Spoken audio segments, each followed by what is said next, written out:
ये सुनकर अनास्तासिया मान जाती है, लेकिन कुछ गड़बड़ है। आसपास कोई नाइट नहीं दिख रहे हैं। विलियम उसे बताता है कि उसने नाइट्स को छोड़ दिया ताकि वह ज्यादा सावधानी से अकेले सफर कर सके। लेकिन जब वह मानता है कि उसने घोड़े पर सफर किया, तो अनास्तासिया को लगभग हार्ट अटैक आ जाता है। उसे विश्वास नहीं होता कि वो इतना खतरनाक काम करेगा। उसकी प्रतिक्रिया देखकर विलियम मुस्कुराता है, उसे चिढ़ाता है और इशारा करता है कि वो उसके लिए बहुत ज्यादा परेशान है। इससे अनास्तासिया नाराज हो जाती है, फिर भी वह उसे बर्दाश्त करती है और आखिरकार वापस जाते समय उसे अपनी गाड़ी में लिफ्ट देने के लिए मान जाती है। लेकिन उसे नहीं पता था कि विलियम उसके साथ पूरी तरह से ईमानदार नहीं था। विलियम असल में राजधानी से ग्रामीण गांव तक उसका पीछा कर रहा था। नारवोन के कहने के बावजूद विलियम अकेले जाने पर अड़ा रहा। वह चुपके से उसका पीछा करता रहा और पूरे समय नजर से दूर रहने के लिए दृढ़ था। लेकिन जब उसने उसे आंसुओं में देखा, तो वो और बर्दाश्त नहीं कर पाया। उसे ऐसा लगा जैसे उसका अपना दिल टूट रहा हो। अपने विचारों से बाहर निकलकर वह अनास्तासिया की ओर ध्यान देता है, जो उसे मिस एसेंशियल और बच्चों के साथ डिनर के लिए बुलाती है। घर वापस आकर विलियम हैरान रह जाता है, बच्चों के उस पर चढ़ने से नहीं, बल्कि इस बात से कि जब अनास्तासिया बच्चों के साथ होती है तो वह कैसे मुस्कुराती है। जिस तरह से वह उसे देखता है, वह एक प्यार में पड़े आदमी की नजर है।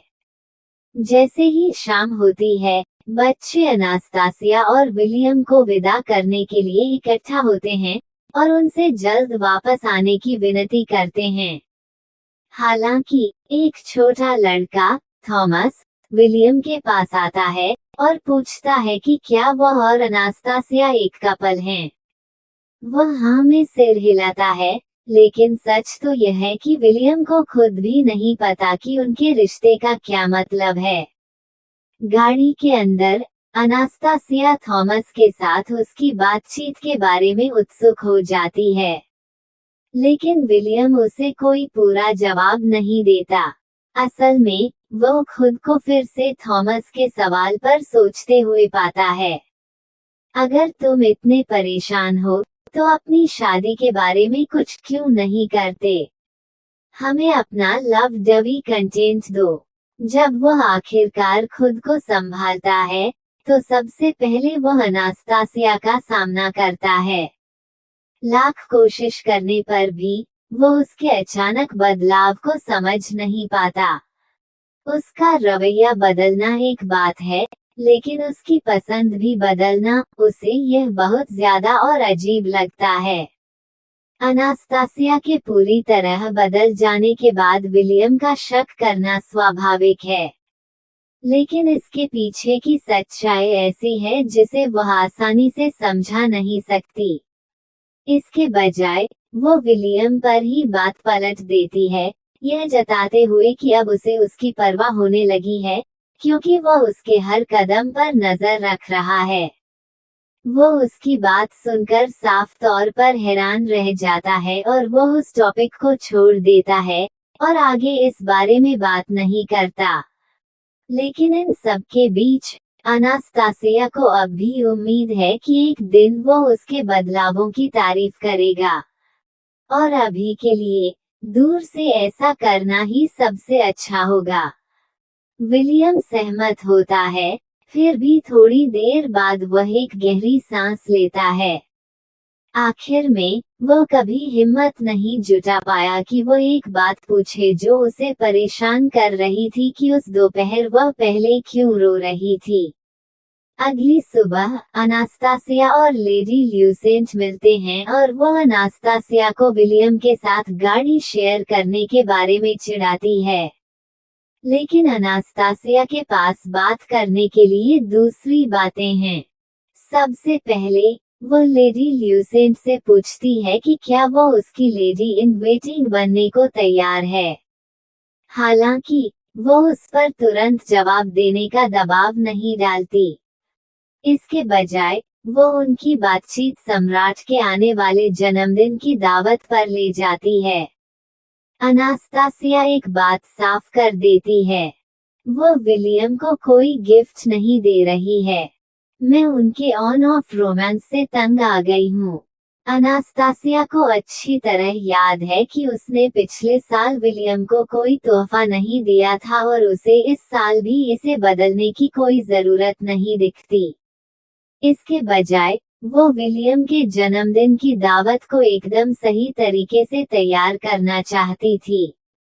आखिरकार विलियम के जन्मदिन का दिन आ जाता है और नौकरानियां ये पक्का करने के लिए अपनी पूरी कोशिश करती हैं कि अनास्तासिया पार्टी की शान बने। उन्हें हैरानी होती है कि उसे कोई शिकायत नहीं है। वो उनके काम से संतुष्ट है।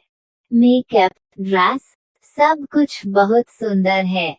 इंतजार करो जब विलियम देखेगा कि उसकी महारानी कितनी खूबसूरत है। जब अनास्तासिया उठती है तो लेडी रोचेस्टर पूछती है कि क्या उसका सेंट्रल पैलेस जाने का कोई प्लान नहीं है। आखिर अगर वो और विलियम एक साथ एंट्री करते तो अच्छा लगता, लेकिन अनास्तासिया फिर से मना कर देती है, ये कहते हुए कि अगर उसने पिछले साल ऐसा नहीं किया था तो वह इस साल भी ऐसा नहीं करेगी।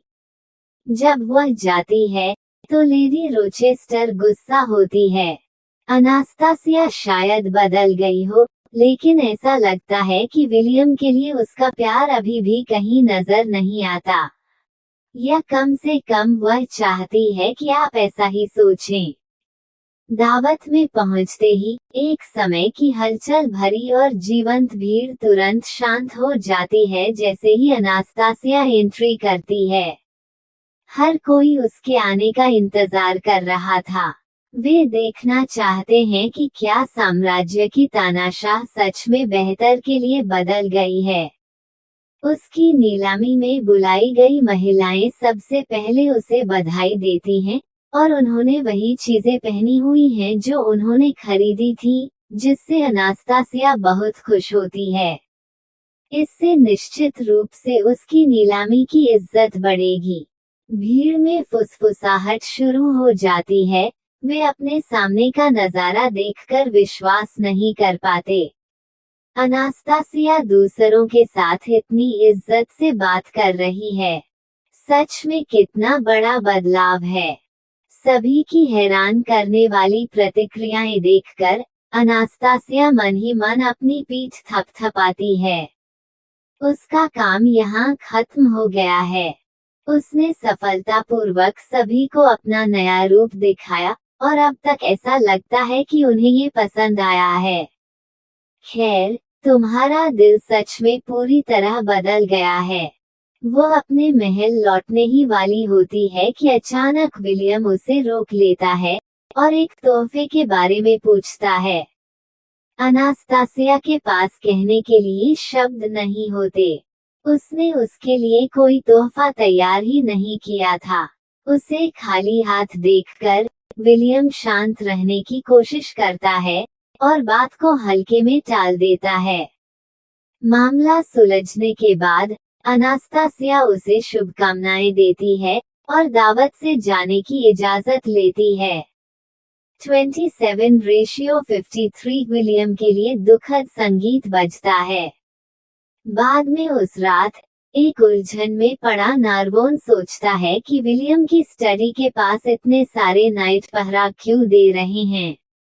जब उसे पता चलता है कि क्या हो रहा है तो वह अंदर घुस जाता है और एक्सप्लेनेशन मांगता है। आखिर विलियम सेलिब्रेट करने के बजाय काम क्यों कर रहा है।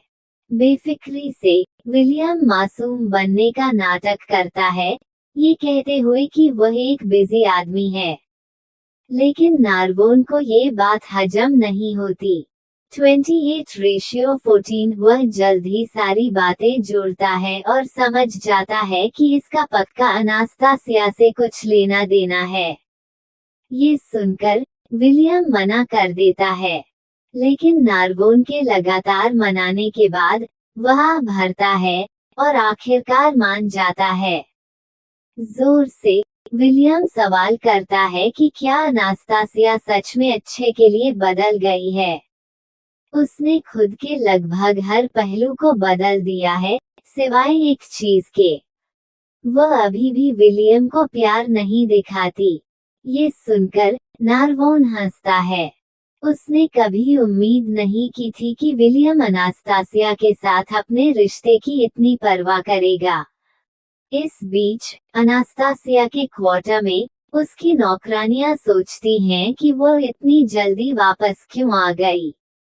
क्या ऐसा हो सकता है कि उसे सच में सम्राट विलियम में कोई दिलचस्पी नहीं है? बेशक ये सच नहीं है, लेकिन वो उन्हें यह नहीं बता सकती। अनास्तासिया के शरीर में पुनर्जन्म लेने से पहले विलियम के साथ उसका रिश्ता पहले ही टूट चुका था, तो इसे बचाने की कोशिश क्यों करें? आखिरकार 1 साल में असली फीमेल लीड सामने आएगी। कुछ दिनों बाद जब नारवोन और विलियम ट्रेनिंग ग्राउंड में स्पारिंग कर रहे होते हैं, तो नारवोन उसे अनास्तासिया की दूसरी नीलामी में मिली सफलता के बारे में बताता है। जाहिर है उसने एक मार्केटिंग स्ट्रेटजी बनाई है। अपनी नीलामी के इनविटेशन बेच रही है, लेकिन एक्सक्लूसिविटी बनाए रखने के लिए इसे लिमिटेड रखा है। ये सुनकर विलियम अनास्तासिया की स्ट्रेटजी की तारीफ करता है, जिससे नारवोन हैरान हो।